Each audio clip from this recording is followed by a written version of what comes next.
In developing the body consciousness towards its perfection, there are two conditions that Sri Aurobindo identifies. First, an awakening in as great an entirety as possible of the body consciousness. And here he sets before us a special aim which has not so far been taken into account in yogic traditions across the world, that of distinguishing the consciousness inherent in the body itself as distinct from the consciousness which inhabits the body. Practically, in all the religions and spiritual traditions of the world, the focus has always been on the inhabiting consciousness. The body itself only a container, a vessel for something else to inhabit, and the growth of that inhabitant consciousness has been the only focus. Here he identifies and brings to our attention this inhabiting consciousness inherent to the body itself, not which comes into the body. And that must be made conscious. And not just sufficiently conscious to support, but entirely conscious. And this is something unique already as far as a spiritual goal is concerned. Second condition for this perfection, he says, an education and evocation of its potentialities, also as entire and fully developed, and as many-sided as possible. So within this body consciousness, there is a potential. And the potential, of course, superficially seen is useful, helpful, good. But he says even that is not enough. You must go through its entire potential, fully developed and also many-sided. And here comes a new idea. So far we have only seen the mind, the individuality, the personality being many-sided. But this dull semi-consciousness of the body itself has a many-sidedness. And to someone who is not used to this, it's a novel idea. And it's not obvious what its many-sided potentiality is. But these two things are the condition for this perfection of the body. And he accepts, yes, the body and the form are a creation of the inconscient in its origin, but within it is a secret consciousness concealed, a super conscious awareness which is working and growing in light, power and ananda, in knowledge. And we have to take it from whatever point it has come to, and from there consciously lead it upwards. This is another characteristic of Sri Aurobindo's integral yoga, that it does not set a precondition. You must reach this point before you can begin this yoga. He says you take it up wherever you are. And the same applies to the specific parts of the mind, vital or physical. In this case with the body, wherever it is, whatever it is, well, we just begin from there and take it up. As high as possible by the force of individual temperament. The beginning, the two conditions. The first condition is an awakening of the body consciousness itself. The second condition is the education and training of potentialities of this body consciousness. So the first part is really making it aware and as completely aware as possible. The second part is then discovering within that body consciousness all the possibilities which are latent, and of which even in the best training of the body, what we see is only a very superficial and preliminary possibility. There is something far more that is held in its potential. So to consciously draw out and train that potential. So in practice and in brief, one can say making your body conscious, and second is training it to go beyond its current capacity and drawing out its full potential. Now, if you see it on a purely material level, you can apply these two to a simple exercise program. Use a combination of asanas, exercises, games, whatever you feel like doing to make the body conscious. And then use the same activities to push the envelope of its capacities. And just that would be a pretty good starting point. But what he is describing here in terms of both consciousness and potential goes much deeper, which we will see shortly. So, in sum, he says the work to be done on this physical consciousness, what is awake in it, we have to make fully conscious. What is asleep, we have to arouse and set to its work. What is latent, we have to evoke and educate. At this point, for this training of the body, there are two aspects of the body consciousness which we have to consider. The first is, which we have already seen last time. He says, one which seems to be a kind of automatism carrying on its work in the physical plane without any intervention of the mind, and in parts even beyond any possibility of direct observation by the mind. So these are two levels of functioning of the body consciousness. First level is where there is an automatic working. It goes on even without the mind's intervening. Not only that, he says there are even parts where the mind cannot observe, cannot know. We saw some simple examples. For example, the activity of digestion. We cannot know, even with the mind's awareness, what exactly is happening in the stomach when the digestion goes on. And yet the body precisely and perfectly does what is needed, involving even complex chemical combinations to suit the food we have eaten. Now imagine what an extraordinary intelligence is involved to know what are the chemicals in the food and how much therefore of various digestive juices to release, at what time, to what degree, and then in what way to move the stomach muscles so that it is evenly mixed, how much time to hold for the breakdown of chemicals, and then part by part absorb. And it's not as simple as just pouring all the juices, mixing it up, and then absorbing. There are complex stages involved, as complex as a factory which is producing specialized medicines and chemicals. You don't just mix things, there are whole stages of processes going on before you have a stable final outcome. So it is here, and not only here, there's a greater complexity. The stomach has no way of knowing what you will eat.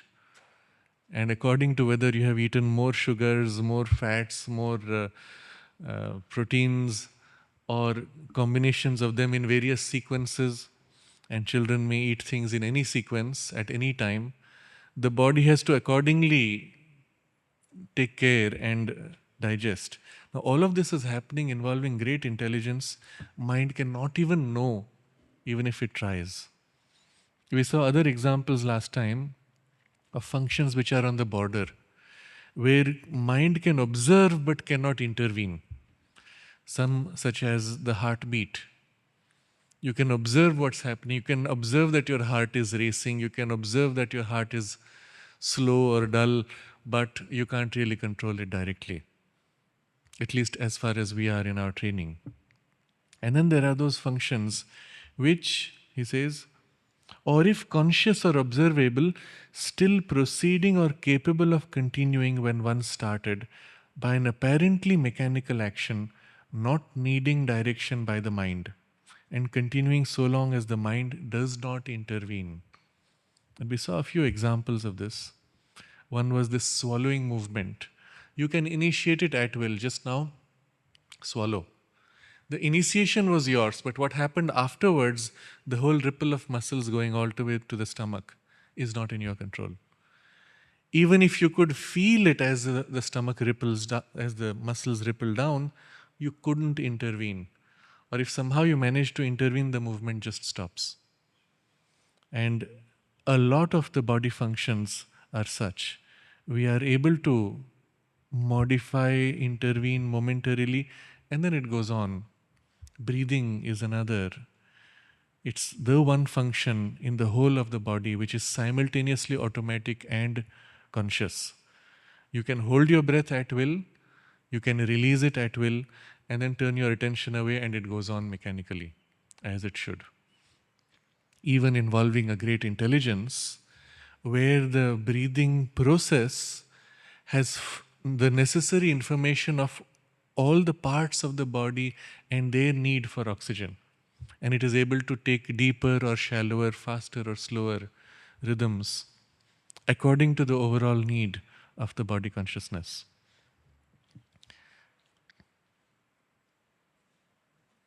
So here is a whole range which is an automatism with partial intervention of mind, at best to initiate, but never fully controllable. But the next type, the second half of this aspect of body consciousness is different. Here he says, there are other movements taught and trained by the mind which can yet go on operating automatically but faultlessly, even when not attended to by the thought or will. There are others which can operate in sleep and produce results of value to the waking intelligence.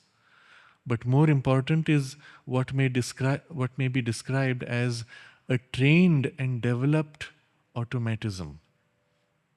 So in this second grade of body consciousness, he says parts which can be trained and taught, and then they go on automatically.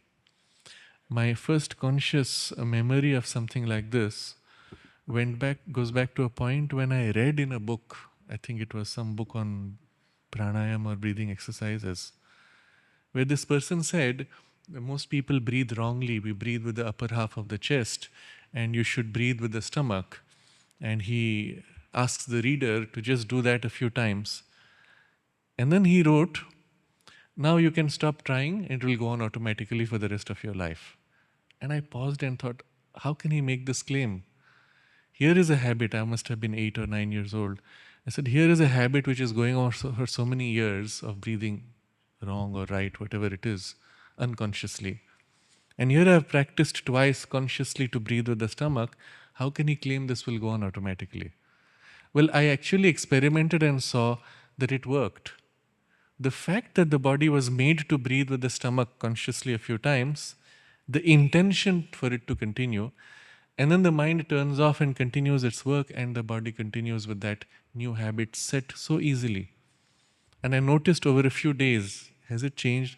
And I found it had. Of course, there was a slight tendency to return to the old habit, but the moment I turned the attention, well, it settled into that. And this was one surprising example of how easily one could intervene, at least in this process.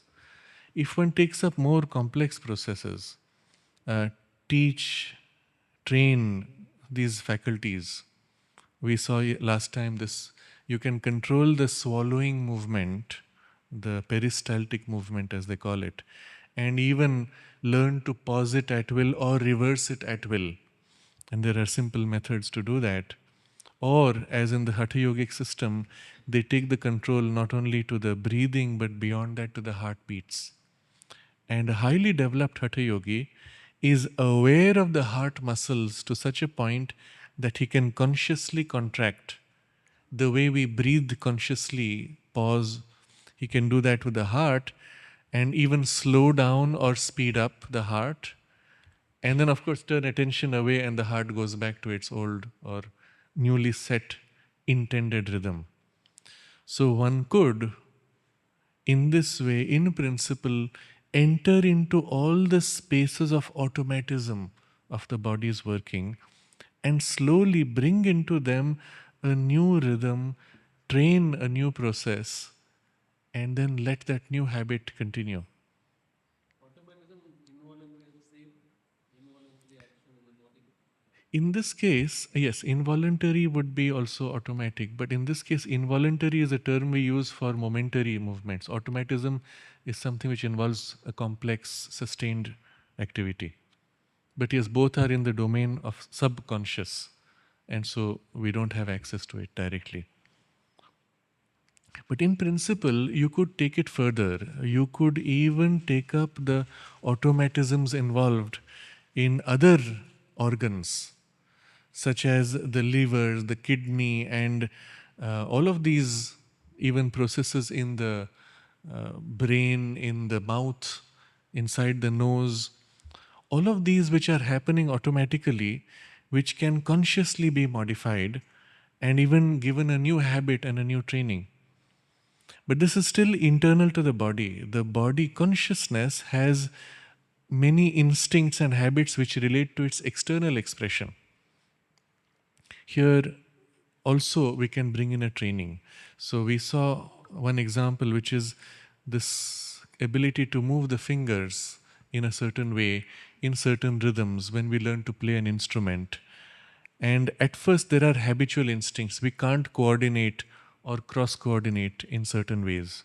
But by forcing and training the fingers, making them more conscious, we imprint a new habit, and after that, when the musician has freed the fingers sufficiently from old habit and imposed new habits, his consciousness can focus on the inspiration and the fingers follow. And here is a training of the automatism. And then he says, yet can go on operating automatically but faultlessly even when not attended to by the thought or will. And in fact, we also go back to the previous text. If the mind does not intervene, the fingers go on perfectly. When the mind intervenes, then they hesitate and stutter and stop. If you have ever worked on learning a new instrument, you will find this passage happens very early on. You move, you struggle at first, and then there's a breakthrough. Now your fingers are doing it right. And then you notice, your mind stands back, oh, it's happening and it's the correct thing going on. And at some point, your mind says, what am I doing? And it puts its attention back, and boop, it breaks the rhythm. As long as the mind stayed out of it, the thing happened. And then the mind got in and spoiled it again. And so at first, there is this imbalance of the training consciousness and the thing which is being trained, until eventually a part of you remains continuously aware or can disengage and get back in without breaking the rhythm. The same thing continues in our daily activities, in our rhythms of sleeping and waking, bowel movements, etc. They are all trained at certain points in life. A baby has his own rhythm, which is an automatic rhythm of the body, and yet at some point we synchronize it with the sun.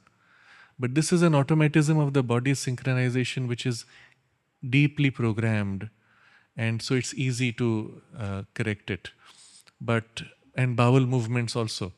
But yet we go through a process of training where the child is made to sit for bowel movement at an early age, and the body is taught that it's the right thing to do it at a fixed time. And then it just stays. Yet, when we switch time zones, the body continues the automatism. The bowel movements happen at the wrong time, the sleep comes in at the wrong time. And there's a struggle of the mind. The mind doesn't want to sleep now, it's trying to impose its will, and the body overwhelms it. Or the mind wants to sleep now, and the body refuses, it just wakes up. And there's this kind of a struggle. But in principle, one could train these movements, have the mind enter the body consciousness and change it from inside, and overcome that inability of the body to adjust quickly. Normally it adjusts automatically, but we should be able to adjust consciously. And then we should be, and this is the responsibility of the yogi of the physical consciousness, we should be able to will ourselves to fall asleep at any time we choose. We should be able to trigger the bowel movement. We should be able to postpone hunger at will without struggling. But this is possible only when that automatism is made sufficiently conscious. And training is the way. I may not have mentioned here, but I had an interesting interaction with an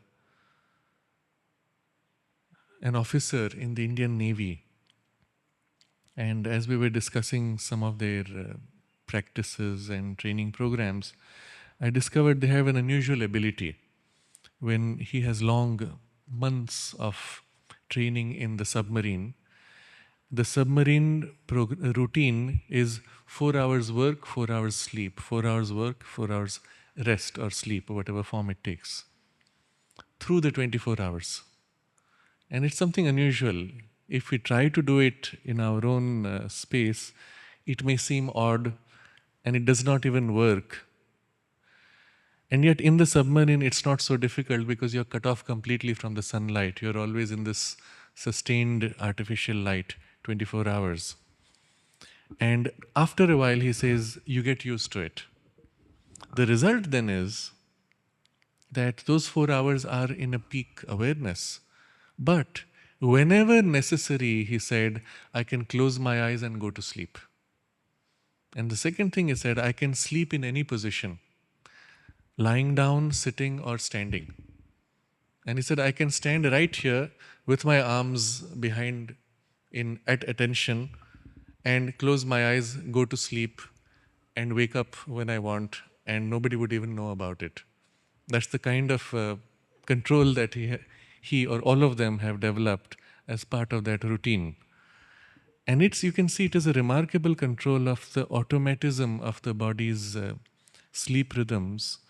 But not only the sleep rhythms, there is an automatism involved in standing straight. A baby, yes, day and night. The rhythm is just 4 hours, 4 hours, 4 hours. And so there is no day-night for them. For a month, for 2 months, depending on how long the submarine is in the water. Yes. But there's an automatism also involved in standing. A baby learns the balance. As adults, we don't even think about it, but actually there is this automatic, constant balancing process going on, which has been trained partly, but which the body, his instinct has trained more than the mind. And if the mind tries to control, we will probably mess it up. But still, that automatism has been taught to continue in sleep. Otherwise, normally as adults, if we sleep with standing, we tend to fall. If we sleep sitting also, we tend to just nod off like this. But here's a man who can stand or sit, fix his body in a position, go to sleep and wake up in that position without any difficulty. These are all things we would not have thought of even to train. But where needed, the body adapts. And there is a possibility of training, in principle, anything in the system. And the masters of Hatha Yoga have often taken the body consciousness to this extent that they have control over every process. The methods used by Hatha Yoga are probably not necessary for the way of the integral yoga. But the outcome which that Hatha Yogi has attained, we should be able to attain through the psycho-spiritual method. And what that is, he will lead us to in the next page. Wait. I tell you something, maybe 1 year ago, il y a some yogi or I don't know, he stopped eating, maybe he had 18, and he discovered in Himalaya, he has 75 age, only see Right. Yes. Alors, I see in the TV, but suddenly everything stopped. It's very, Yes. very interesting. Yes. The medicine control is body and everything, but it's incredible. I see when they are Yes. writing here, we receive some light from the Divine Mother. Tell exactly so much. Maharaj. Tell like that. Right. It's true or not, Yes. but it's very, very interesting. The body very thin, very straight, Yes. and totally, apparently very Yes. small. There have been examples. Recently, there was this Buddha boy who was found to be meditating, and he had set for himself a goal of attaining nirvana within 5.5 years, I think, the same span that the Buddha took. And he was not eating. He was seen to be in meditation all through day and night. Subsequently, though, certain Buddhist monks, yes, yes, yes, yes, exactly. But subsequently, certain Buddhist monks from India revealed that he had learnt from them certain advanced practices by which one can go on in this way without eating. And he pointed out that this boy in meditation sometimes was seen to be perspiring and doing some swallowing movement. And he said that's a sign that he is using those practices. So there are certain methods also which are used for overcoming the biological functions. But here the goal is not overcoming by methods, but by making aware. And then, just as you can move your fingers consciously because they are conscious, you should be able to modify any biological process just by willing it so. So then he says, there are other movements which can operate in sleep and produce results of value to the waking intelligence. You can imprint an intention on the body consciousness or even on parts of the subliminal mind, which on waking up will give you their outcome. So, for example, you may want to know the answer to a problem and you will it. You will the question, you will to know the answer, and then the subliminal parts eventually produce that response or reveal to you in some image in the dream, or you just wake up with the right insight. But the same kind of thing, even in the body consciousness, is possible. You can ask the body for specific knowledge of its working or what is needed to correct its imbalance, or you can ask the body to set right certain things, to heal things, to change things, reprogram it in a certain way. Putting that will, go to sleep, and you wake up, and the body wakes up with that skill. I'll share one example which just happened spontaneously for me. When we were just told once in our physical training program, we were told by the captain that next time he would ask somebody else to take the marching commands. Now, it's not something too difficult to learn, to give commands for a group marching, but the timing of the commands is critical. When you give a command, there's a certain rhythm, and it must time when a certain foot falls. It's not something difficult. It's something one can pick up with a few attempts and a little bit of practice. And yet it's something which needs to be ingrained. And then one day I was told that next time it's your turn. And unlike others who had been practicing to develop that capacity, I did not. I was lazy. So that evening when I had my responsibility, that afternoon during the nap, as I was going to sleep, I thought of that and I said, oh, I must prepare for that. And I began to dwell in that half-sleep state on the rhythms of the command, as if visualizing or imagining. More than that, it was in the physical consciousness, a feeling in the body of the rhythm. And it's as if I went to sleep with that, and then when I woke up, I found something of that rhythm was imprinted in the body. I went to the ground and I started, and all the rhythms came out in perfect timing without ever having practiced or attempted them in that way. It was quite remarkable as a skill. It seemed as if I had been training for a long time, but I had never done it. But this was an example of something which was as if imprinted in the body consciousness and brought up. I never took that up further as a training, but this gives you a sign of an indication of the kind of training one can do. Even you can will biological functions to be modified in this way. But it involves a part of the mental consciousness momentarily dipping into the physical, asking it or imprinting on it that need, intention or will, and then letting the body be, not interfering further. But it must remain like a constant vigilance, an awareness turned waiting for, which is like a support. Otherwise the body can easily sink into unconsciousness for that. And waiting, and then when the body returns after the sleep, it gives you either the capacity or the knowledge, whatever it is you need. So there is a lot one can do, including healing the body's disturbances or illnesses, or even modifying its form. Mother refers to this at an early age. She wanted to make the body grow taller. And she says she took a measurement of her height against the wall, made a mark there, then went to sleep willing the body to grow tall. And then she woke up next morning and checked that there was a height increase of more than a centimeter overnight. And this is just the mind asking the body to do something.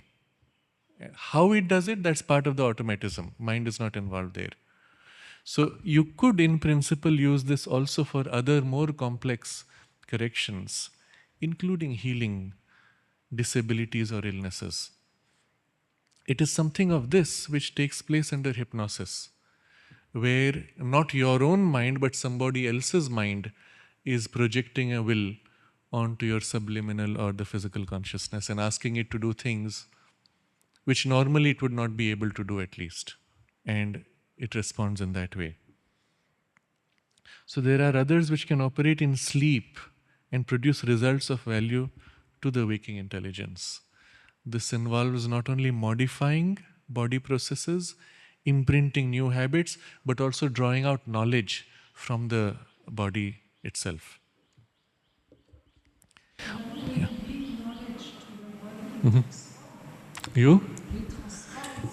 In a way, yes. It's, see, at a certain level, when you imprint such a will or evoke knowledge from the body, you're entering in a kind of partnership with the physical consciousness. You as the mind versus or with the body consciousness, which is felt quite different. And in this way, you are training it as a first step. And when that training can reach a point where it begins to function on a new base of consciousness, a new awareness awakened, then we will call it a transformation. All those small steps of transformation. But at first, it's more a training. Last week I gave a booth to Ken Joshi about a doctor from Germany. He's Olaf Kohl. He tells about every organ in his body discuss, not with a mind, but discussion and clearly in French, but it tells a bit. It's very, very interesting. Yes. And the man said in the last sentence, the body, you have a lot of inner circle. It's very important Yes. to research. Right. But it's very, very, very interesting small. But what is all this leading to?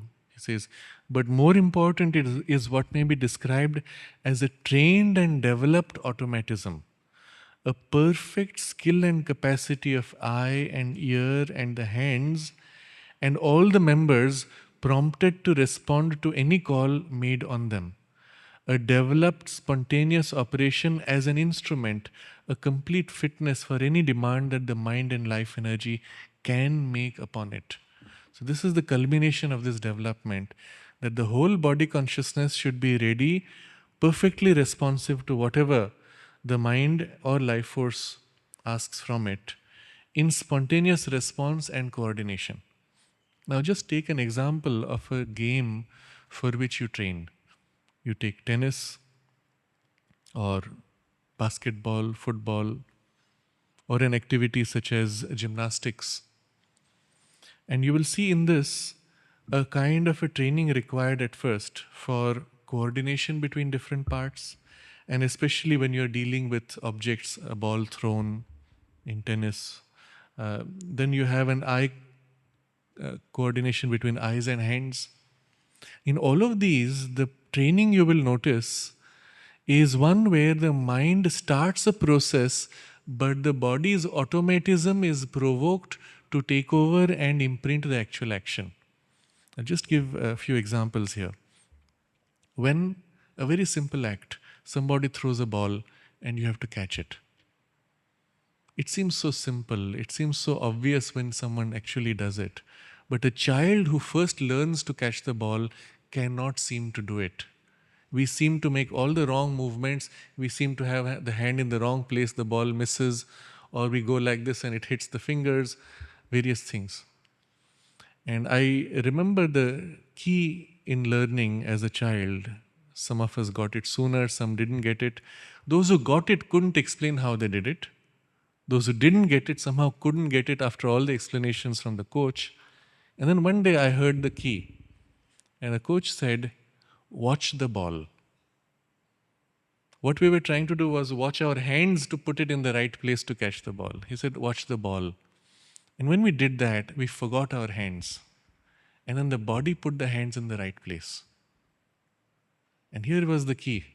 Your eyes are watching the ball, and there is a whole complex automatism involving a mathematical calculation, so to say, except it's not a mental calculation, it's an instinctive, intuitive, so to say, physical consciousness alignment, which goes and does exactly what must be done. And you're not even conscious until you realize, oh, it's in my hands.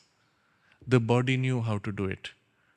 And the mind only provoked the body to do the right thing. And when you tried to do it, you were interfering with the body. When you let go and just watched the body could do it freely. You take anything more complex, such as hitting the ball with your tennis racket. And this involves a complexity far greater. Not only you have to watch the ball, but your hands are holding a handle. The racket is way beyond the handle. It's not a part of your body. And the ball has to hit the middle of the racket. It can't hit on the edge, otherwise it's going to go in a different direction. Not only it has to catch the middle, it's not a catching movement, you have to hit it. And the whole movement involves the ball coming and the racket moving, and the two have to clash, hit at exactly the right point, with the right force. So the force of your racket must match the force with which the ball comes, and have a slight tilt of angle, a slight tilt going into 1/10 or 1/100th of a degree, which will decide whether the ball goes this way or that way. And then into that there can be a slight additional movement which gives the ball a spin, and a spin this way or that way. And these are such fine, precise movements, you cannot do them by the mind. The mind, in its awareness of the senses, does not have enough inputs from the senses, does not have enough processing power of calculation to be able to get it right. Try to program a robot to do this. You can't. The computer which has to do the calculations requires such fine sensors, we don't have them in our technology.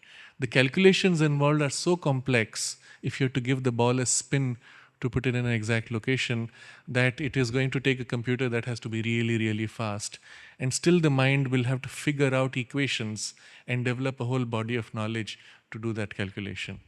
And all this is happening with this kid who just comes, watches the ball and is all excited about winning or losing, and he does it and it happens. In the actual experience of a skillful player, this is assuming we have gone through the training process, your entire focus is on meeting the ball to put it in a particular location, to aim it back to somewhere else, not even to receive and hit it correct, but to put it right there. It's coming and your concentration is on where you want it to go. And then there's a whack and it's gone there.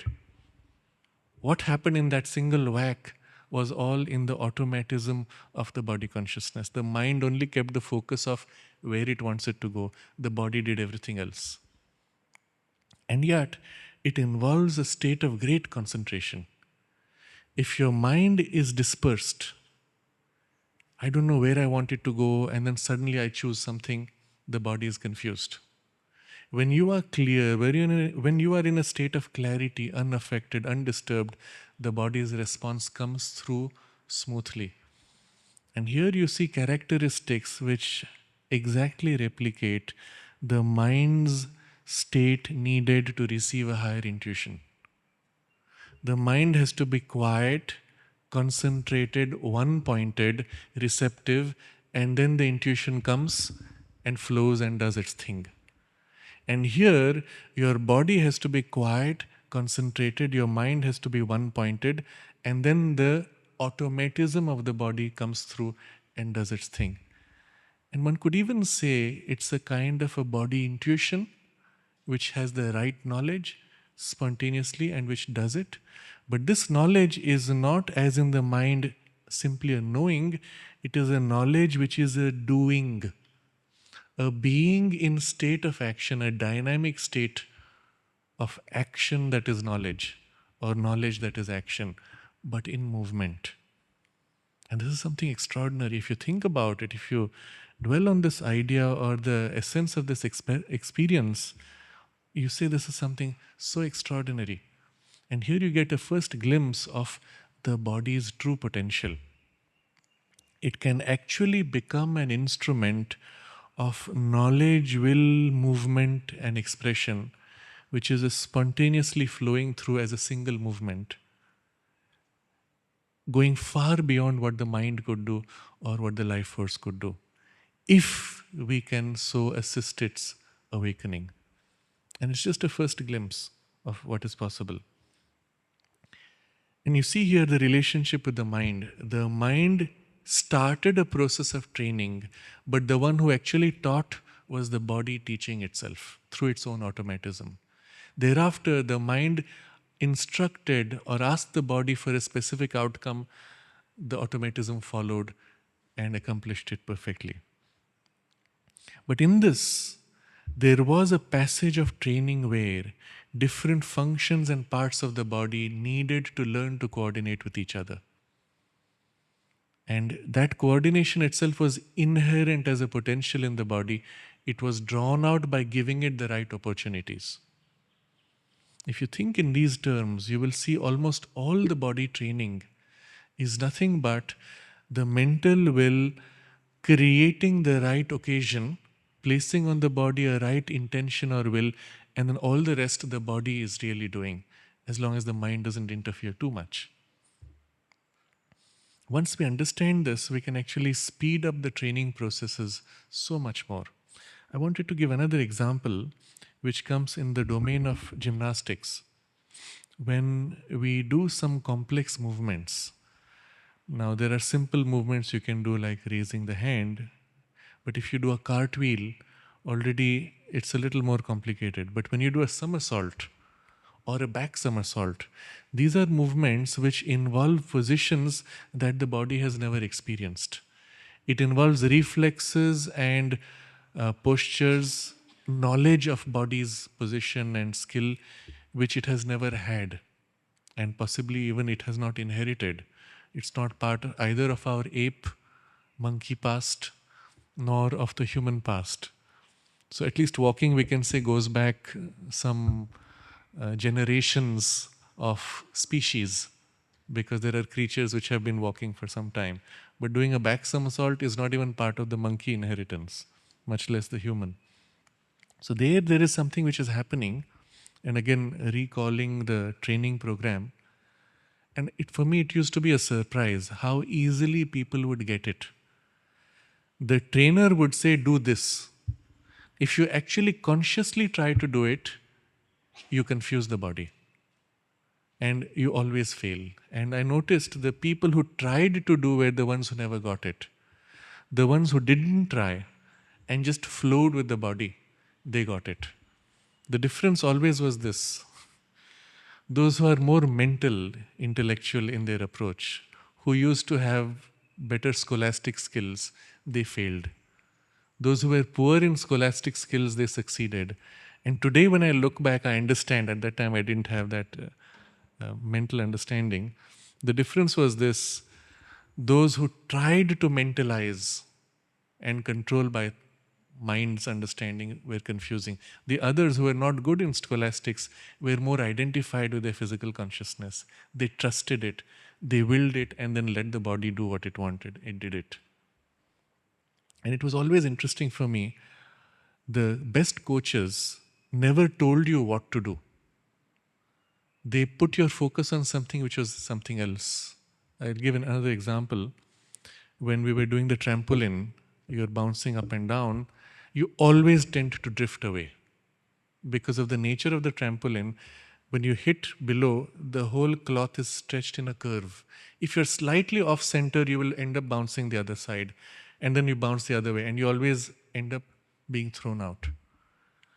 How do you end up bouncing at the same spot and get the body to correct and return to the center while the cloth is pushing you away from the center constantly? And if you tried to do it, what? Spread the feet. Yes, you spread the feet a little bit, but if you try to keep your balance and come to the center, you lose it. The the key which always broke through the barrier, the coach said, look at that location on the edge of the trampoline. Don't look up, don't look around, don't try to do anything else, just look at that. You kept your eyes on that edge and the body did the rest. And in most of the training I found, not attempting to do the right thing, but keeping your focus on a reference, that was the key. So for example, in certain dancing exercises, we had to do this rapid rotation. In dancing classes, you had this whirling.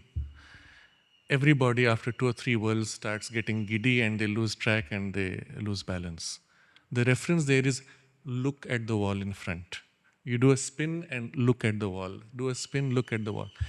You forget what your body is doing. You're focused on just looking and the body does the rest. You provide it a reference for the mind, the body then follows.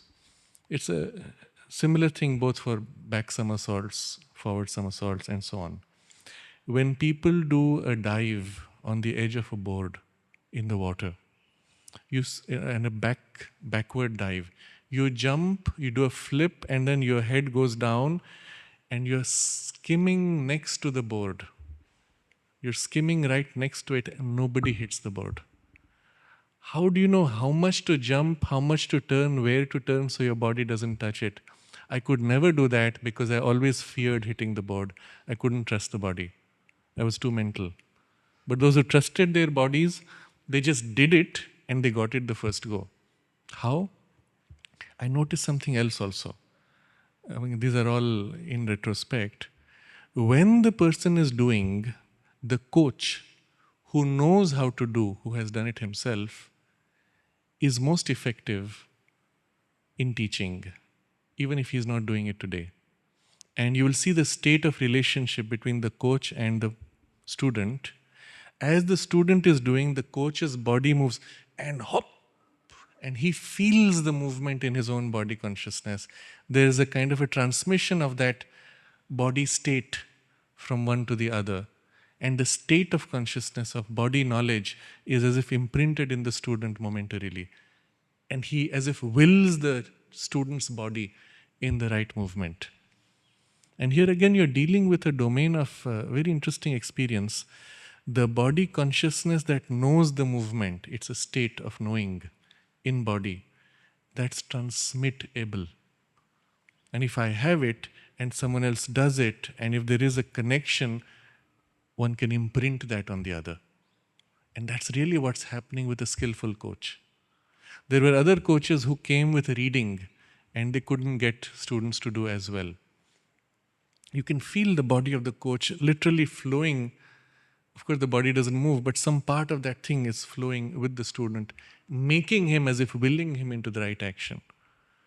Now, all of these are part of this domain of the body automatism and its training, which as we then take through whatever process and discipline, we can take it to this point where it is a developed and trained automatism. It's still automatism, but now it's developed so that it has overcome certain inherent limitations. It has trained itself now to be able to respond to mind. And in all this, the body is learning that if the mind asks it to do something, it can do it. It's a confidence it builds and a relationship it develops. And mind also develops the confidence that, yes, if I can will it on the body will follow. So it's a partnership that develops. And all the members prompt to respond to any call made on them. A developed spontaneous operation as an instrument. And at this point, the mind can even ask the body of things it has never done, and it does not even know possible. But when it asks it, the body follows. a complete fitness for any demand that the mind and life energy can make upon it. Now, this fitness includes skill, endurance, suppleness, and strength. Whatever the mind and energy demand, the body follows and does it.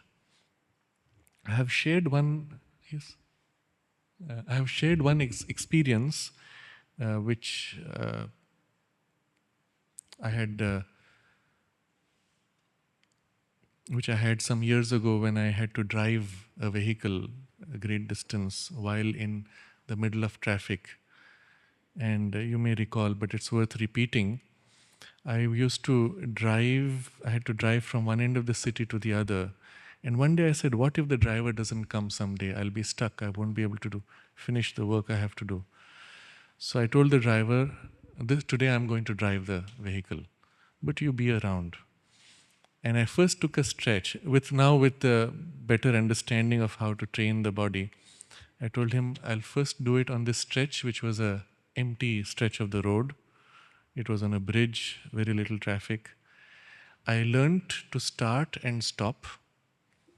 Once the body was comfortable with that, I learned to drive straight.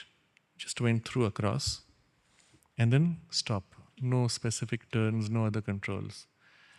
That being done, I let the body prepare itself psychologically. I said, fine, this evening I'm going to drive all the way.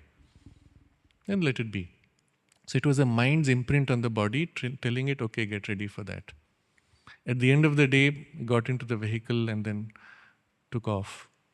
And of course, I had to do several things, including control the gears and things like that, hand-leg coordination with eyes. And then we hit the main traffic. I made sure, and this is critical in the body training, that you don't push it to an experience where it fails. You keep it in the domain of its faith, the physical body's faith. And then let that faith grow and extend itself and extend automatically to the more complex activities. So I kept a slow driving relatively, but allowed it to flow. And the result was I could drive for 1.5 hours through the Delhi traffic, peak traffic, and get through. The next day, I then built the confidence by taking up slightly faster and more complex turns and movements. But all through, after that, it was spontaneous. But it was a state in which the mind is highly alert. It puts a certain imprint on the body. There's a certain awareness of the space around, but it's not controlling too much the body, except briefly intruding to train it and then pull out. But I found after all that, when I was capable of driving freely, there was a point where there was a reaction where I would change the gears with force and they would always get stuck. I was wondering, why do they get stuck? I'm trying to change the gear and there's a barrier. And the driver was sitting next to me. He said, do it gently. And if I did gently, it would get stuck. If I did hard, it would crash, but it changed. And then one day, he just put in a keyword. He said, change the gear with love. And I noted my relationship with the vehicle was one of somebody who's sitting with force, dominating, trying to control with a state of tension. I said, that's the retail. And I put myself consciously in relationship of affectionate, loving contact. And then I changed gear. It went smooth like that. There was never a glitch after that. What was happening always as a glitch went smoothly.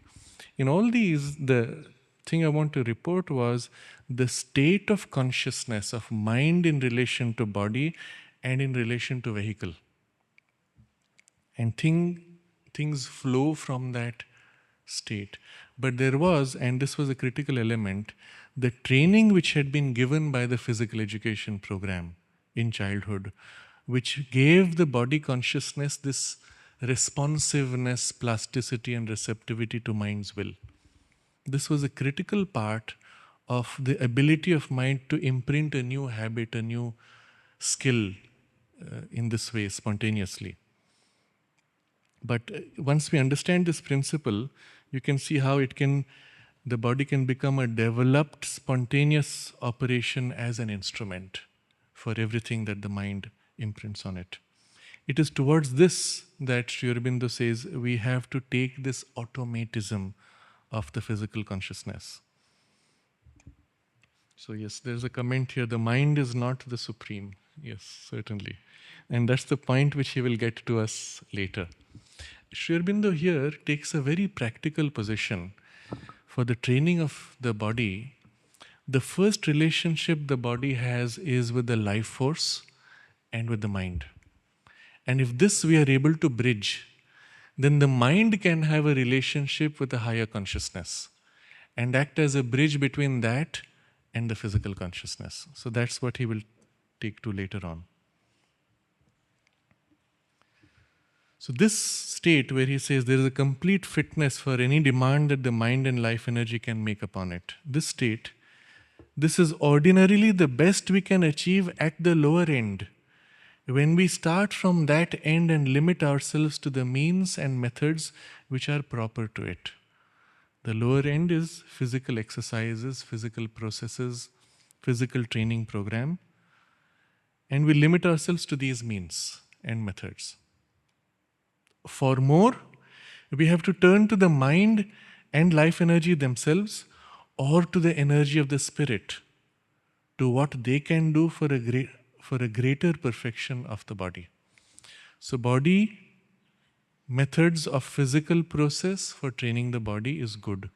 If you can bring into it life force, it's better. If you can bring into it mind, it's better. If you can bring spirit, then there is so much more that's possible.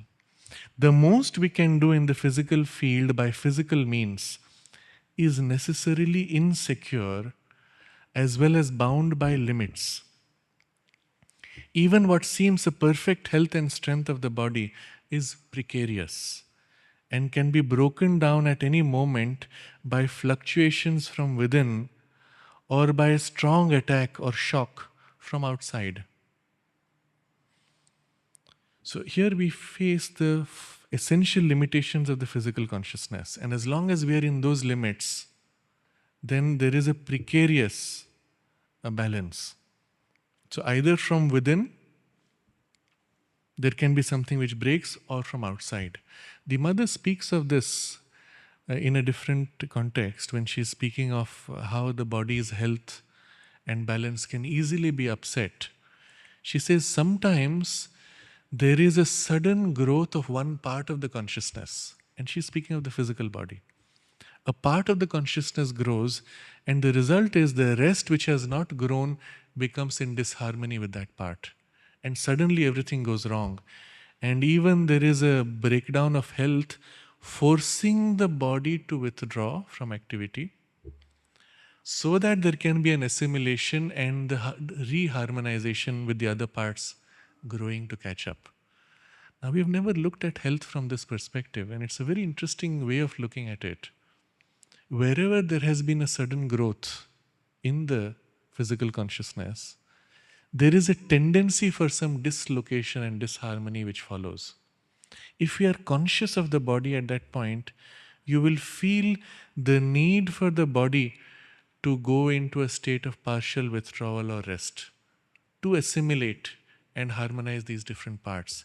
If you're conscious, then we can do it consciously, and then it happens more rapidly, and then you can return more complete, better harmonized back into the activity. If we are not conscious and we try to force the body, and the mind and the vital generally impose themselves and drag the body, then sometimes the body goes in reaction.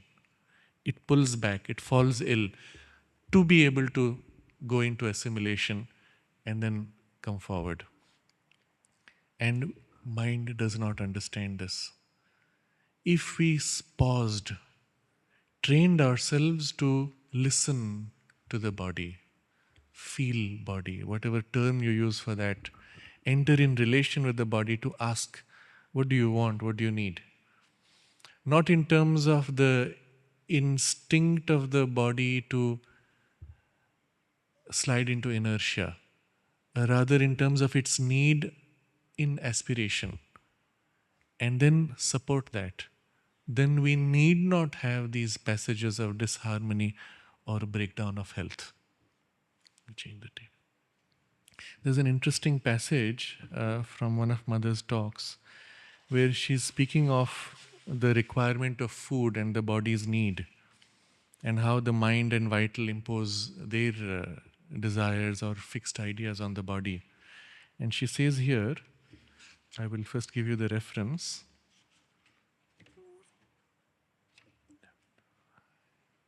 This is again from a book titled The Yoga of Sri Aurobindo, page 8 and 9. But the text I am reading is from Sri Aurobindo and the Mother on Physical Education, page 232. It's quite an old one. This was first published in... First edition is 1967. Then enlarged edition 96. So some of this is from 96. This here the page is 232. Okay. So she's saying the body segregated from the mind and the vital can very easily choose the right kind of food and the right quantity, and even vary them according to the varying conditions of the body. The key here is body segregated from mind and vital. It knows, but these generally mix in their thing. She says, common sense is an inherent attribute of the body consciousness. It never errs on the side of excess and immoderation or perversity. The vital is dramatic, the mind is imaginative, but the body is sanity itself. And that is not a sign of its inconscience and inertia. The dull and dumb immobility of which it is sometimes accused is, after all, perhaps a mode of its self-defense against the wild vagaries of the mind and the vital, to which it is so often called upon to lend its support. The body goes into this mode of inertia in a reaction. Indeed, it may very well be that the accusation against the flesh that it is weak is only an opinion or suggestion imposed on the body by the mental vital, who throw the whole blame upon the body just to escape from the blame due to themselves. The vital is impatient and clamorous, and if it is all push and drive towards physical execution and fulfillment, it is normally clouded and troubled and obscured, and doubly twisted when counseled and supported by a mind narrow and superficial, not seeing beyond its nose, bound within a frame of incorrect and borrowed notions. The body, precisely because of its negative nature, its dumb inertia as it is called, precisely because it has no axe of its own to grind, that is to say, it has no fancies and impulsions, plans and schemes upon which to pride itself, precisely because of this childlike innocence, it has a wonderful plasticity and a calm stability when it is not troubled by the mind and vital.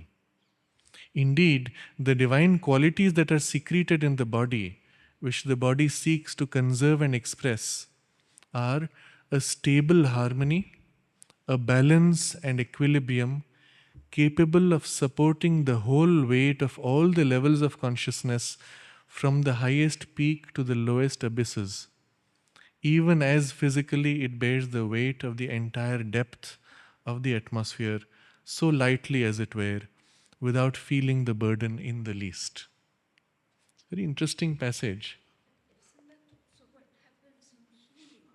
Mhm. Say, when people undergo an operation, Yes, if the surgeon doesn't bring in negative yes, things, the body will heal by itself. yes, yes.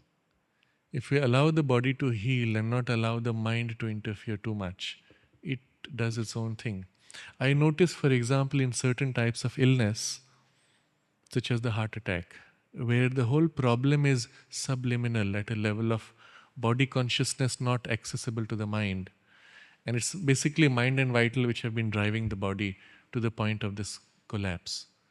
The first thing required in the medical response is to shut down the mind by making the patient unconscious. You give a sedative.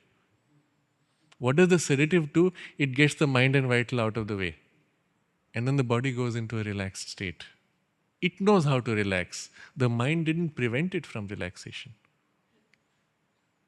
So that's the value of the sedative, to give the body a chance to do what it needs to do. Otherwise, so if we can partner, then all these things become unnecessary. The interesting example she is given here in this text is this body is taking the weight of all the air going up to the highest peaks. Okay? That goes on some 50, 60 kilometers or more. All that weight is pressing on us. How does the body do? It takes it without any difficulty. There's a pressure of 1 kilogram every square centimeter squeezing on the body. Do you feel it? No. The body is taking it and moving as if there's no air, no pressure, no difficulty. That's how the body consciousness can take upon itself the burden of all the gradations of consciousness through the levels of the vital, mental, and above mind into the spiritual domains. That whole space leans on the body for support to manifest in the world. And it can take that whole pressure as smoothly and beautifully if it is allowed to do it the right way. It has this calm and wide base of consciousness that on which it can rest. Then there is no difficulty that it cannot handle. But the interesting suggestion here is that the body goes into this mode of inertia precisely to escape the tyranny of mind and vital. Now you notice in human life, when does the body go into this kind of inertia of revolt? When we have excessively driven it. When people go on parties and binges through the night, they pour alcohol on the biology and destabilize it, and the next day you have a hangover, the body is lethargic, and all those things. And that's the body's way of saying, well, enough now, withhold it. If that hangover did not happen, this person would probably go on ingesting more and more alcohol. And it's the body which gives it a reaction of a hangover to say, look, you better put a limit to this because it's not good. And the pain is the only response to which the mind and desire nature respect and then try to restrain themselves. If not for the pain, they wouldn't. So it's a reaction the body has to protect itself against this tyranny. But if the mind and vital now enter in right relation, and not in tyranny but in partnership, and respect and respond to the body's own communications, then we can have a very beautiful dance of these three parts in harmonious mutual support. And mind becomes automatically the leader in that relationship because it is more aware.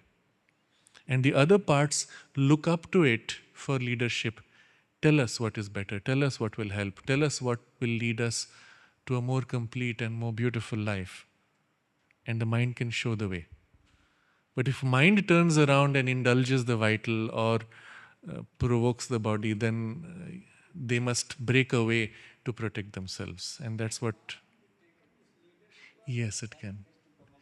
Well, in the absence of a psychic or spiritual influx, mind is the leader. And this is the condition of human life. The spiritual life consciously puts the mind in relation to the psychic or the divine consciousness. But that is a choice that the mind can bring. If the mind does not choose it, then these things are not leaders. Or at best, they are secret prompters. Secretly, they push and provoke on the mind, on the vital, on the physical, whichever is most responsive. But the spiritual life precisely starts when we consciously put ourselves in relation to that higher. That's why the mind becomes the bridge. The body in itself may sense dumbly this potential of a divine, psychic, or spiritual possibility. But it does not have the articulation of that spontaneously. It needs the support of the mind for bridging that. And so with the desire nature. The desire pushes blindly. Deep inside is an urge to find the divine, to find a completion of the beautiful and the harmonious and the love. But in the form in which it impulses, it goes off track because it is blind. It needs again the mind to show and clarify the way. That's why ultimately the mind becomes the bridge even when we turn to the divine. And then, as the mind assists these two parts, that divine influence percolates, and then these parts can become conscious of the divine more and more directly.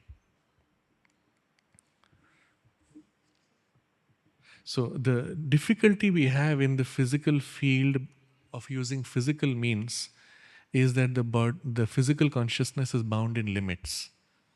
And as long as there is any limitation, that which is outside the limit can poke in and destabilize and cause these fluctuations through attack or shock from outside or from internal fluctuations. And that's when we took the example of what Mother says. When a part of the physical consciousness grows, there is an imbalance, and already that can break the health. So it's a very precarious balance of whatever we have trained by physical consciousness alone. What's the solution? Only by the breaking of our limitations can a higher and more enduring perfection come. So, how do you break those limitations? And now comes the great insight, and this is a whole yogic process which we will gradually develop. One direction in which our consciousness must grow is an increasing hold from within or from above on the body and its powers and its more conscious response to the higher parts of our being. So I read this again. One direction in which our consciousness must grow is an increasing hold from within or from above on the body. So, who holds the body consciousness right now? Well, it holds itself. But can we have an influence from within which will hold the body, or an influence from above which will hold the body consciousness, and also the body's powers and its more conscious response to the higher parts of the being? Now, when you take it from above, it could be the mind, but we are seeking something still above, from above mind, or from within, from the inner divine presence or the psychic being. But the bridge point is mind, and this is what he brings. The mind preeminently is man. He is a mental being, and his human perfection grows the more he fulfills the description of the Upanishad. A mental being, Purusha, leader of the life and the body. If the mind can take up and control the instincts and automatisms of the life energy and the subtle physical consciousness and the body, if it can enter into them, consciously use, and as we may say, fully mentalize their instinctive or spontaneous action, the perfection of these energies, their action too becomes more conscious, more aware of itself, and more perfect.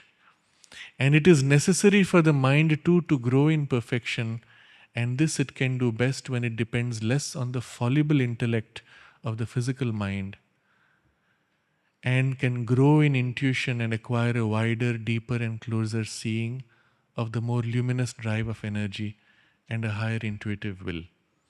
So here it's a quick reading of this text, and we'll take it up in detail. First he says, mind is preeminently man, and we must fulfill this mental being first. Then, if mind takes up and controls the instincts and automatism of life energy, subtle physical and gross physical. So he is describing a step of mind descending down. So the mind consciousness descending down step by step through these gradations of life force, subtle physical and gross physical. And as it enters, it mentalizes or makes more conscious these layers of automatism. And the energies therefore become more conscious, the physical consciousness becomes more conscious. But how much can they grow conscious? Only as far as the mind itself is perfect. And so the mind itself must then be taken up into a greater perfection by turning upwards to the intuitive consciousness and above. And here the whole text bridges with what we have been reading earlier in the synthesis of yoga, where the whole intuitivization and transformation of the mind has been described in such great detail. Now, that movement which was being done to the mind, if simultaneously it is used by turning the mental consciousness downwards into the life energies, subtle physical and gross physical, then each step of the mind's intuitivization and upward turn is followed by that continuing descent of the intuitive influence into the automatism of life energy, subtle physical and gross physical, and they are also intuitivized. And here we come to an interesting idea. Remember earlier we discussed how the body has a spontaneous knowledge, a kind of its own intuition. But we don't call it an awakened intuition because it is not self-aware. It is instinctively expressive, but is not self-aware. As the higher intuition penetrates this automatism, it awakens in them that higher consciousness. And there is as if a new awareness that awakens, where that consciousness which has the automatism and precise instinctive movement is aware of what it can do, can consciously now flow into action in awareness of a higher grade, not an intellectual. It knows and it's aware of what it knows and it's aware of what it can do and be, and it flows to be what it wants to be. And that is the intuitivization of this physical consciousness. The mind supports as a bridge for this passage. And then we can have a greater perfection than even what mind could assist. Now, this is a broad framework. We do not need to follow step by step in exactly this sequence, but this is the natural unfolding sequence. In practice, there are 2 or 3 different processes which happen parallelly. Sometimes this, sometimes that, sometimes that. One is the training of the automatism of the life, subtle physical and gross physical. The other is the widening of the mental capacity and the mind's influence and relationship with them. The third is the mind turning up towards its own higher opening and intuitivization. And separately, unconsciously, something of that intuition leaks into the physical consciousness, awakens in it certain possibilities. And then the mind says, oh, that's also possible. And so there's a whole back and forth movement between these 4 different processes happening at first partially, semi-consciously, unintentionally, partly conscious. And then as there is a gradual connection between these parts, a continuity of awareness developed, we can experience a single movement of the whole being in all these parts, consciously turning to a specific result. And perhaps even experience the body consciousness, life energies, and mind equally aligned in the turn upwards in aspiration to the higher intuition, or in turning inwards to the psychic presence. The part of the consciousness that first touches becomes like the tip for the whole of our consciousness, which is waiting to receive that influence. Now, all of these experiences gradually emerge as these different parts get connected within us. In the normal process of life, where there is not a conscious effort to so organize and harmonize these parts, they remain disjointed up to a very late age, if at all they ever get fully united.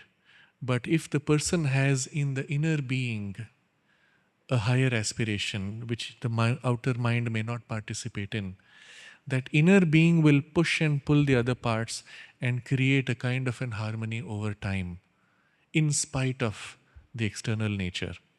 And I have seen people who may never have imagined even taking to a conscious spiritual life, or who may even be atheists, but who have developed a kind of an integration which would be worthy of a yogi. And especially in people who have trained the physical consciousness, aiming at a physical perfection, as for the Olympics. There is this turn to perfection and a bridging of mind and physical consciousness in a way which allows this kind of an integration. And if the inner being was conscious, then it has filled it with also a certain quality which is characteristic of the psychic or a spiritual light. And this is the reason why you will recall, we had mentioned right at the beginning, when Mother had seen the Russian gymnasts and the extraordinary development and perfection of their physical consciousness. She said, if they had just a little bit of the spiritual, they would have been like the gods. But that whole outer development can be taken very far without a conscious spiritual intention or aspiration. But the inner being could lead in spite of that. If somebody with a spiritual aspiration takes up the same process, imagine how much more is possible and how rapidly, and I will even say how easily. The ease is not the point here, but when we do it, it is also a joyous journey of self-discovery and growth. So it doesn't matter how easy or difficult, we are enjoying it anyway. But my point is, when we do it consciously, so much more is possible. So what are the things? We'll look at the whole text now in some detail. First, he says, the mind preeminently is man. He is a mental being, and his human perfection grows the more he fulfills the description of the Upanishad. So we are mental beings because when we say, I exist, the identity which we have of our existence is a mental identity. And the famous exclamation, I think, therefore I am, comes from that. It is an identification of ourselves as a mental being, which is our status today. This was not so if you go back a few million years perhaps in human development. There have been times when the human species had a mind, but the identity was vital or mental vital or vital mental. Gradations below intellect. And they identified themselves as an emotional being who has mind, who has intellect. That would have been the identification of that experience. If such a being met the common man today, and I specifically use the word common man, you would find practically no difference between them in capacity of life. They could both do the same things the same way with the same rationality. The difference would be, what is the identification they have when they say, I exist?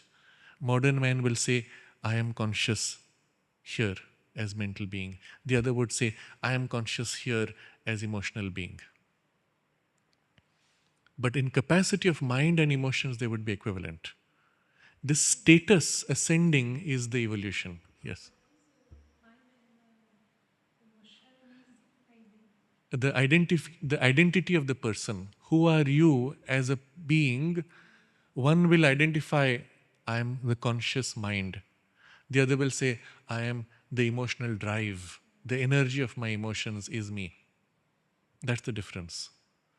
But in capacity of mind, both would be same. Given the same challenges, they could do the same things. But the identity is inferior. Yes, yes. So in evolution, this ascent of the Purusha is the consolidation of evolution. At each step of the ascent, the being may develop all the gradations of capacity of consciousness, but the identity is still here, and the identity is ascending. That is the Purusha rising. What?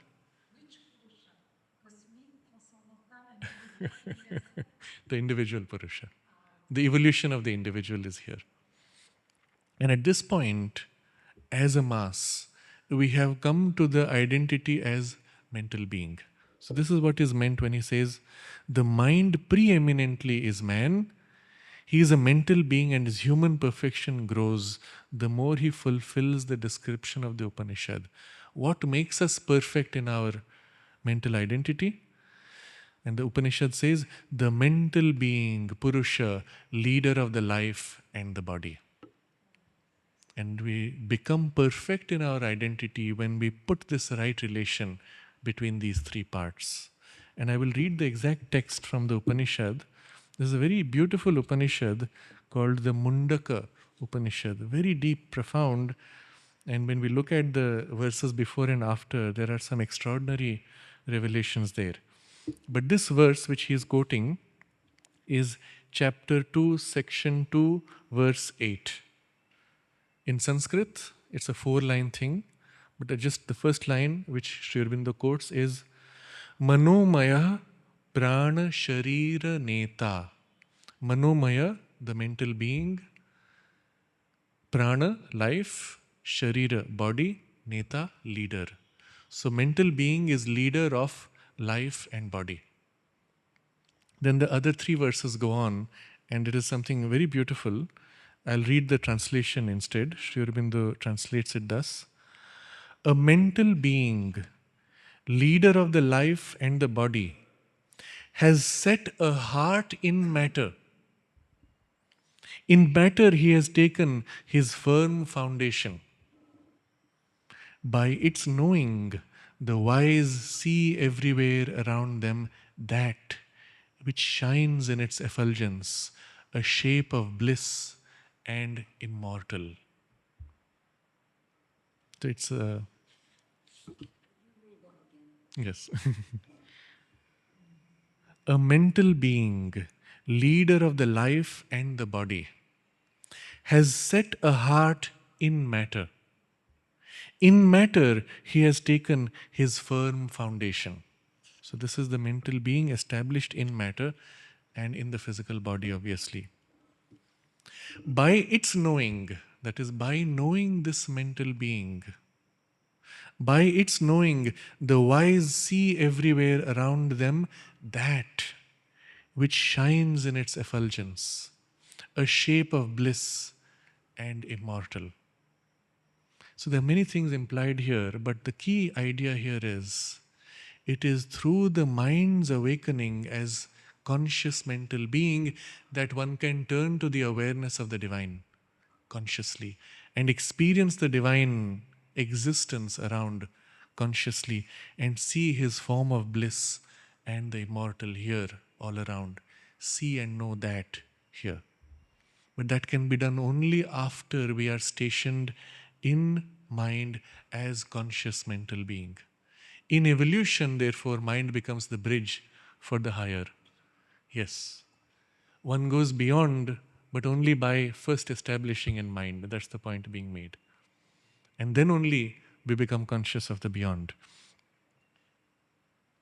There is a passage in the Life Divine which I would like to read from, where he describes this passage of the mind going further. And the particular reference here to seeing and knowing that shining in effulgence as a form of bliss and the immortal, that is very significant because in the ascension of consciousness above the mental being, Manomaya, Purusha, the next status is of the Anandamaya, the Purusha of bliss.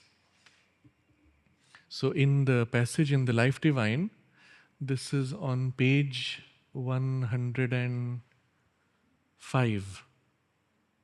Life Divine, page 105. The text starts on the previous page and crosses in. So I'll read.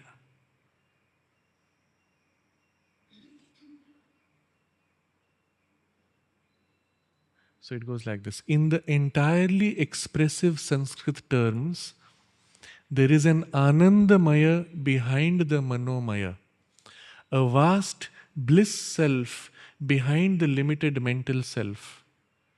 And the latter is only a shadowy image and a disturbed reflection of the former. The truth of ourselves lies within and not on the surface. So, Anandamaya is the bliss self, Manomaya is the mind self. So in the entirely expressive Sanskrit terms, this requires some elaboration. The Sanskrit term Anandamaya and Manomaya entirely express the full import of what is being described, but we won't go into that now.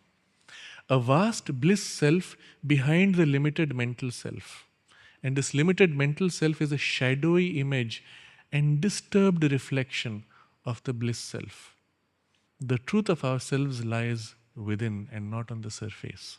And yet, in the evolutionary awakening, it's as if we have to pass through and first consolidate this mental self before we can securely move on to the higher bliss self. And it is in the previous cycle of evolution that the mind was attained but not consolidated. And therefore, there was a relapse and a reascent in the last, whatever thousands of years, maybe 10,000 years that it has taken, a reascent to integrate and solidify and fully consolidate the mind identity before we can turn securely to the higher. You see, in the previous cycle, they had even attained to the intuitive consciousness briefly, but it was unstable because the mental consciousness had not been perfected. So, the necessity of a fall to now bring down that whatever influence of intuition to complete, reorganize, consolidate, and now break forward. That's why Sri Aurobindo says it is surprising how quickly the mass of humanity has recovered the full power of the intellect without having struggled for it. Because in fact, this struggle and consolidation of the power of intellect has been done earlier, and whatever number of million years it might have taken, it was done, except it was incomplete and could not make the leap to the intuitive securely. And so the drop and a recovery. And the recovery was so fast, we even have this illusion which modern science presents to us that human beings have evolved rapidly within the last 2,000 or 3,000 years. No, they have only recovered what they had already evolved over some million years before. The Cro-Magnon man, which we think was inferior and almost ape-like, was in fact highly developed in his mental capacities, as we are beginning now to discover through evidence. The present chaos, of course, is because having attained and consolidated the intellect, we have to now face its insufficiency so that we move forward to something higher. And the chaos is only compelling us to face that insufficiency. But this passage from the Upanishad is quite extraordinary. And if you read the earlier verses which discuss the Brahman, the omniscience, and the divine city of Brahman, and so on, it's very interesting. And then in that context, the mind here has entered the physical consciousness, taken its foundation there. And because there is mind in us, therefore we can arise and look upon this and see the immortal and the bliss. So this is what is being said. The need to fulfill the description of the Upanishad, that is, the mental being Purusha, leader of the life and the body. And so, what should the mind do as its leader, as the leader of life and the body? If the mind can take up and control the instincts and automatisms of the life energy and the subtle physical consciousness and the body, to take up and control the instincts. Now, let's look at the first. Take up and control the instincts of life energy. If you look at the nature of culture, when we say someone is cultured or someone else is barbaric, what's the difference? The barbarian lives by his instinctive drives. The cultured being has taken up those instincts under control of mind, either channeled them into healthy directions or restrained them as necessary with mind leading, and even where necessary overriding or changing, retraining those instincts. That's the difference. But we stopped with some of the more prominent instincts which otherwise drove life. Greed, for example. The cultured man does not leap at the eating table and gobble everything. He sits quietly. He puts on these airs and he arranges all the things, arranges the food, arranges them in shape, form, color, appreciates them, and then picks up his little spoon or fork or whatever it is, smells the food and says, "Oh, how wonderful," and then takes a bite and appreciates further, thanks the cook, praises him. All the while, this instinct of hunger is craving to just gobble it up. But the instinct is not suppressed, it has been awakened and refined. The hunger now participates in this more refined mental enjoyment of the food. And the desire has been raised and refined also. It is still there, but now it has been raised, mentalized, and refined. And so it is with all the instincts of the body or of the life force. And that is what makes us cultured. So just because someone insults you, you don't get angry and shout back and insult or get to blows. You restrain all these instincts and pay back the compliment with a little gentle word, which is a very polite word but subtly insulting, puts him in his place. And that's the refined, cultured man. So, but the reaction is still there. The reaction of putting him in his place, but now refined and raised and mentalized. So when we say mentalized, you can see it is not something which is a loss. It is a perfection. It's a raising up, refinement and making more beautiful. So if mind can take up and control the instincts of automatism of life energy, and that's something which, if we take the trouble, it's already part of the modern culture. But further he says, and the subtle physical consciousness, that we don't do. And the body, the gross physical. We should be able to complete that process of taking up the instincts and of these layers also. This includes now the other layers which we have spoken of in the examples before, including the instinct of eating, swallowing, digesting, excretion, the instinct of the heartbeat and the breathing, the instinct of the body's movements, the body's relationships with heat and cold, the body's instinctive expressions in skills of the body expressed in games, in fight, in climb, in struggles, in facing various challenges of activities, thirst, hunger, all those things included. And make them mentalized, refine and culture, make them conscious. Then, this is first step, to take up these instincts and train them, refine them. Then, if he can enter into them, enter into that instinct and automatism of life energy, of subtle physical and of body. Enter into them, consciously use, and as we may say, fully mentalize their instinctive or spontaneous action. So this is the second stage. The first stage was mind takes up the instinct and improves and refines them. The second stage, it enters into the instinct and from within changes them. Now, the reason why this is sequential is many of the instincts are so low in the level of consciousness that we are not even directly conscious. And we have discussed many examples already. We can only provoke and prompt them, and then they kind of respond and change a little bit. But there's a point where once they have been sufficiently trained or awakened, we can identify and bring the mental awareness into the instinct and change from within. And I will give a couple of examples here. When we train the instrument, of course, we put our full awareness into the fingers and move them consciously in ways that we never did. Cross-coordinate between fingers and other body parts. That's a kind of an entry into it.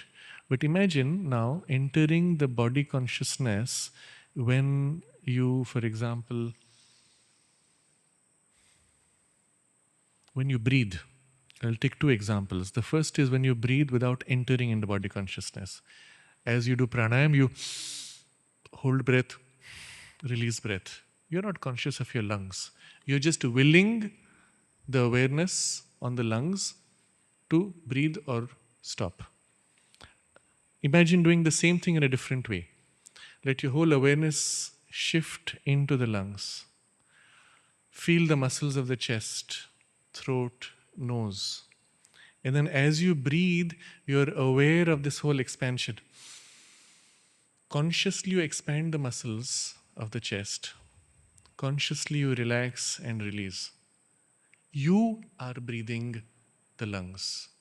You are not just controlling the breathing process, you are in the process of the breathing. And that's the difference of getting into. At first, when you do this, you will have a very partial awareness, at best, a superficial, sensational awareness of the lungs or the muscles around the chest. You breathe, you feel here, and you relax, and that's about it. But after some time, if you keep at it and just try to make more conscious, just by willing your awareness in, there's a point where you will actually be able to feel inside as if the surface of the lungs as they open out to the air. And there's a kind of a freshness of the structure of the lungs receiving the air or breathing out. And you'll feel that actually within you. There will even come a point when you can feel your whole body participating in the breathing process, down to the legs. That comes a little late, but initially at least abdomen, thighs, arms, head, they can all be felt. And eventually all the way to the legs, when you breathe, your whole body is involved. You breathe out, the whole body is participating. And in this way, one could actually take up specific parts of the body consciousness or functions of the body. Or if you're doing some exercise, involve the whole body consciousness in doing it from inside. Give another example. When you're running or walking as an exercise to reduce your fat, or because you want to control the diabetes, or the doctor has said I have to walk half an hour, so I walk. And as you're walking, your attention is on the watch or the distance to be covered, and your body, you notice, oh, is creaky, it's tired, well, you just drive it. So that's the mind sitting on top and disciplining the body from above. The other way is you become conscious of the body fully, and as you move, each gesture is done consciously, the arms, the legs, the movements. You walk slowly, no hurry. Don't worry about time, don't worry about distance, make it conscious. And then when you do it consciously, you become conscious of each part, bit by bit, of the whole body. So at first your arms and legs are all you have, but in a general way. Later you will find you're aware of your toes and the way your foot moves like this, and the heel. And then you become aware of muscles around the feet which are involved, the joints of the feet, inside the knees, different parts, you can feel them. And in this way, the whole body consciously, with the mind entrenched in it, the mind is consciously moving the body from inside. Then you notice, doesn't matter the time or distance, you have a grip on the body. And you can make it do things in ways that you could not have earlier wished. So this is the entry. But this entry is again, must enter in life energies, subtle physical and gross physical. And in this way, from inside, you mentalize the instinctive and spontaneous action. And this entry into the instinctive in this way and spontaneous action of the body can go all the way up to the working of the heart, digestive system, blood flow, and so on. Now, I'll give a few examples which medically may seem impossible. It is possible to feel even a kind of an awareness, not sensational, but an awareness felt in the muscles, certainly, because you can have sensation when you move, but down to the bone. And you can feel inside the bone, and not the bone paining, which is a different experience, but feel inside the bone and the energy inside the bone itself. And the flow of energy is inside. In particular, with the teeth, it's possible to go to quite an extent because it's close to this space which is much more aware. And I have known of cases where people were aware of a consciousness of inside the teeth and could describe the biological functioning inside the teeth as an energy flowing in to fill the teeth and making the teeth inside out, growing them from inside out, what is described as the pulp, where the nerve connects. From there, actually hardening as it grows outwards to form this hard layer outside.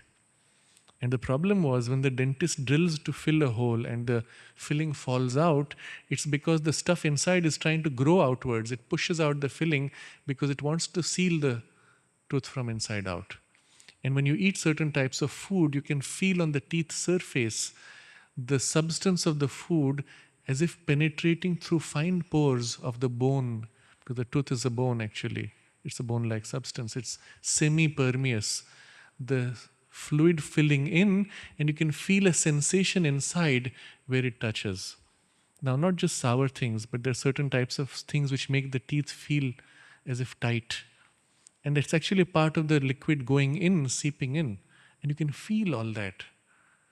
Now, from a purely modern medical perspective, they will say you should not be able to feel the bone because they're dead cells. There are even people who feel in the hair. They feel when the hair is cut. They can feel an energy flowing out, leaking out as if. And it's not a very comfortable feeling. And it takes about 2 days for the energy leak to heal. And as it turns out, biologically we say the hair is hollow. Why is it hollow? Because there's actually some very fine substance that the body produces which flows inside the hair as a filler, which is a very fine substance which can evaporate. It's almost oily. If you cut the hair, it evaporates there. But behind that substance is a subtle physical substance that is flowing. That's what nourishes and keeps the hair healthy. When that dries up, the ends of the hair split, break up, and so on. The hair becomes weak. Now, this is something one can feel as a kind of an energy or a dense, subtle physical substance that grows inside and sustains and nourishes the hair. When you cut it, you can feel it like a bleeding sensation. And again, from a modern medical perspective, they'll say hair is dead cells. There's no such thing. You can't feel. But what is feeling is not nerve sensation feeling, but subtle physical substance being felt. And that goes all the way to the more gross physical substance. And if you can push with the mind's awareness entering the body in this way, first the life energies, then the subtle physical, gradually it can penetrate into the most dense gross physical. In principle, there is no limit. When you can so take it down to the functioning of the cells, that's where the organization of the most gross physical working of the body is established. That's where you can begin to transform the body's working. The transformation begins when you can penetrate down to the cellular consciousness. At first, that also is a kind of a group consciousness. You have a feel for parts of the body and a kind of a tissue substance type sensation. But at some point, it penetrates to a subtle physical and then a gross physical. You still don't identify specific cells, but clusters of cells in different parts. And you can will into them certain changes in their working. So if there are parts of the body where you feel something creaking, something resistant, something not so conscious, you can will into it and change, make more conscious or change that working. Not only habits of their working processes, but the state in which they are. And from there even the quality of health. And then from that will be a finer precision where you can identify even cells. But that comes at a substantially later stage. At first it is still a very general amorphous feel one has. Then we can speak of the transformation of the cells. Until then, we are influencing the physical consciousness, we are awakening and developing the physical consciousness and so on. But the transformation comes when it enters all the way to that working and changes the state of consciousness in which they work. Which consciousness enters? At first, something of the mind, but mind alone is not able to penetrate all to that depth. An intuitivization of the mind and the intuition filling can go much deeper. And then something still higher, a light and force from above, which is a spiritual in its source. That goes through and that can take and bridge all the way to that point. And that's the leader of the transformation. You were saying?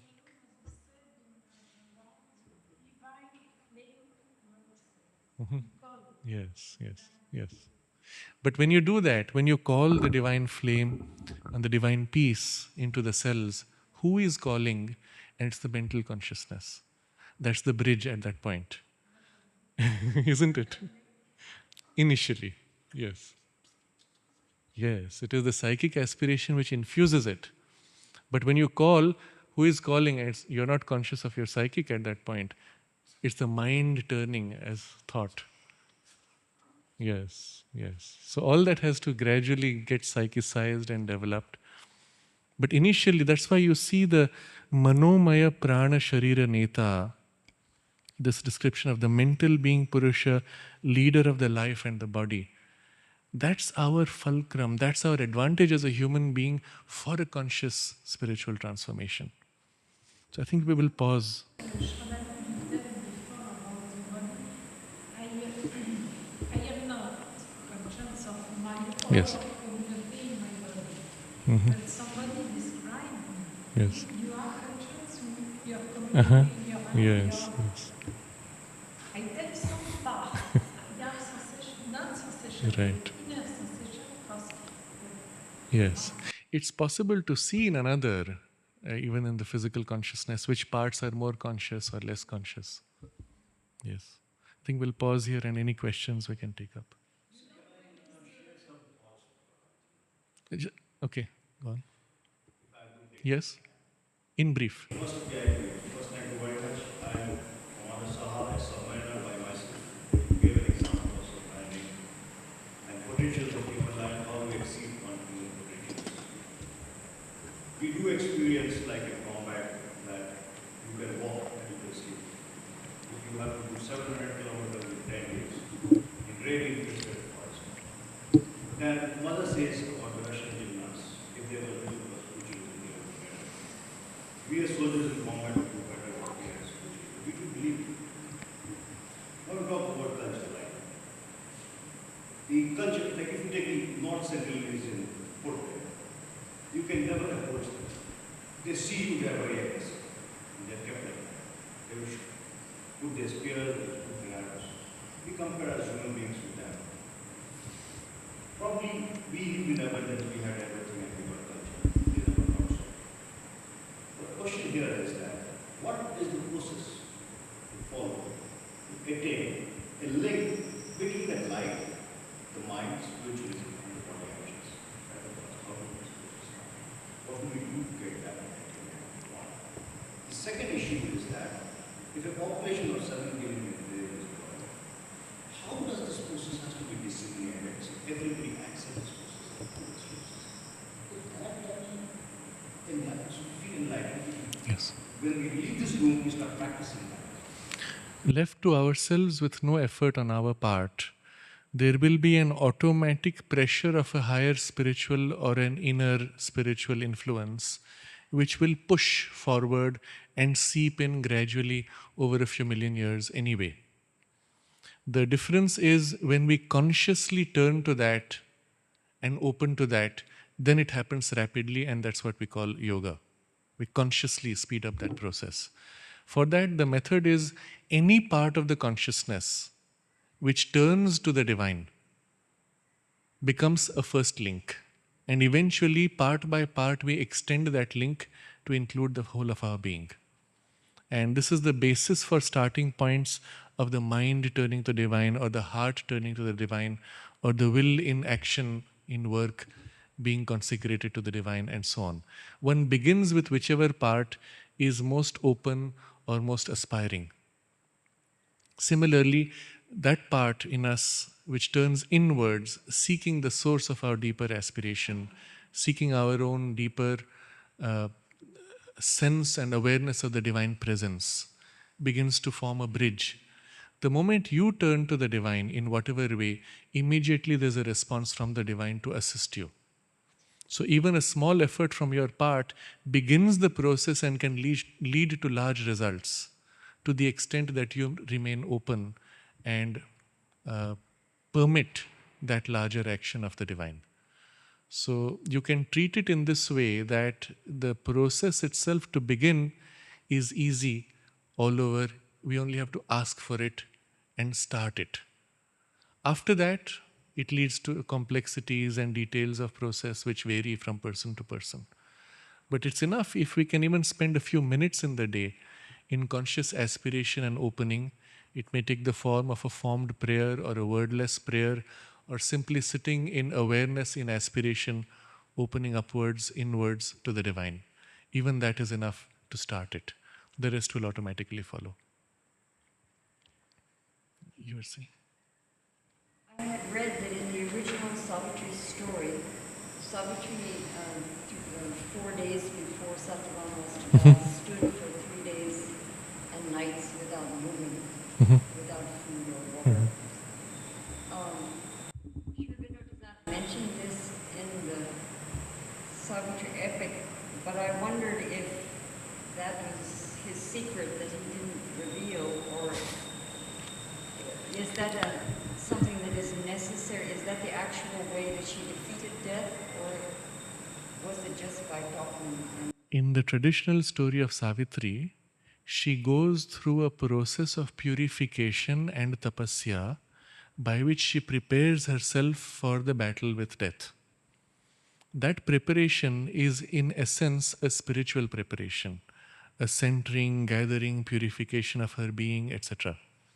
Sri Aurobindo does not take the specific form of external practice as relevant in this case, but rather describes in Savitri the entire inner preparation that takes place and the inner realizations she goes through.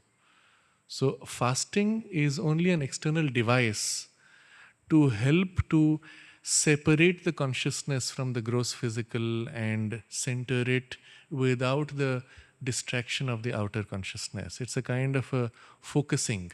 It's a device or a support for focusing if properly used. Otherwise, it's simply a health device which helps to clean the system a little bit, and that's all.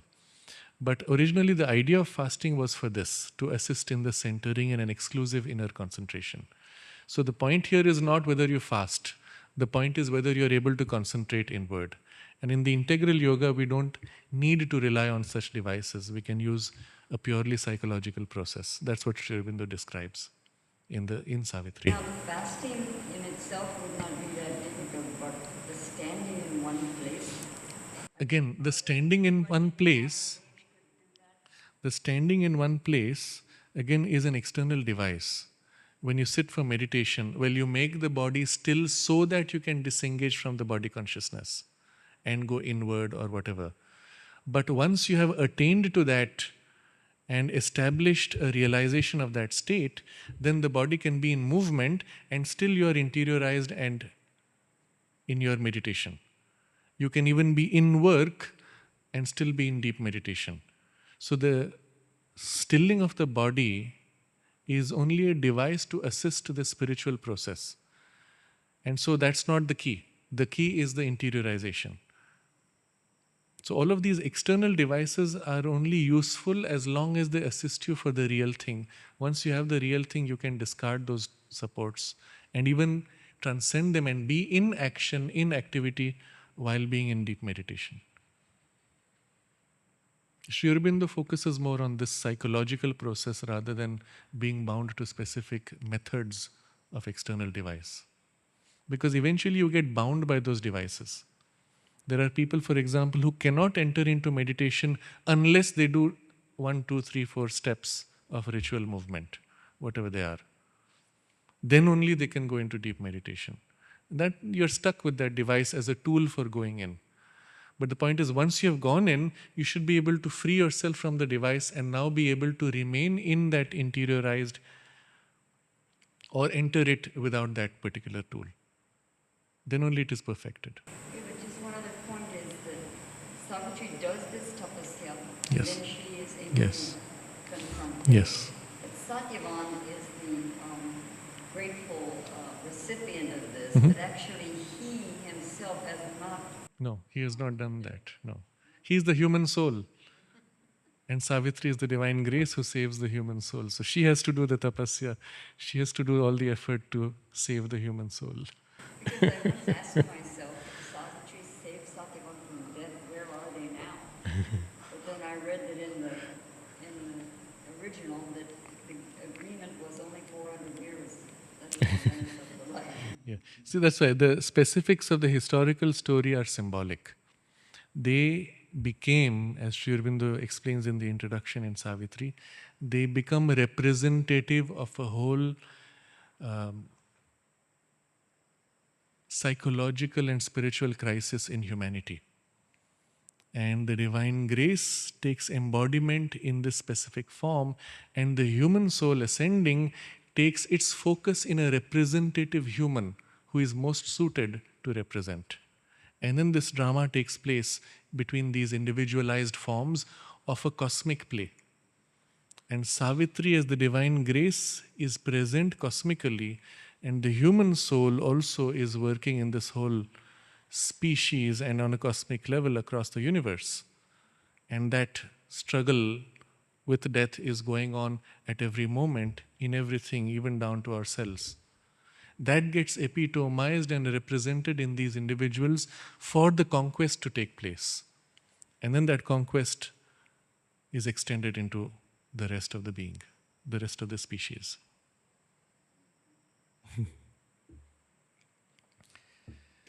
We'll continue next Friday.